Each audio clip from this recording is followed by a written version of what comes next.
क्या भोजपुरी के दर्शक दोबारा थिएटर में लौटेंगे?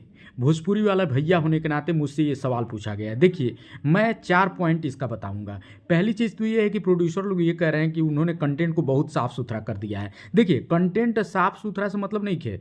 बात ये है कि आप साफ-सुथरा के नाम पे केवल फैमिली ड्रामा ही बनाएँगे, केवल एक ही तरह की घिसी-पिटी फ़िल्में बनाएँगे तो भी नहीं चलेगा। आप कुछ उसमें यूनिक लाइए, एक्शन लाइए, कुछ और भी चीज़ें करिए। दूसरी चीज़ क्या है, बजट थोड़ा बढ़ाइए। बजट अभी भी बहुत कम है और इतने कम बजट में आप बढ़िया सिनेमेटोग्राफी और जो और भी चीज़ें जो डेप्थ फिल्मों को देती हैं वो आप नहीं कर पाएंगे। ठीक है। तीसरी चीज़, आप जो कंटेंट की बात कर रहे हैं ना, वो केवल साफ सुथरा आपने किया है, गहराई अभी भी नहीं दे रहे हैं। ना तो अच्छी डायलॉग लिखे जा रहे हैं, ना अच्छे जो है फिल्म का स्क्रीन प्ले लिखा जा रहा है, वो सब नहीं हो रहा है। और चौथा चीज़ जो सबसे ज़रूरी है, कास्टिंग। आप जो है किसी को भी हीरो ले ले रहे हैं, किसी को हीरोइन ले ले रहे हैं, उससे नहीं होगा। प्रॉपर कास्टिंग कीजिए।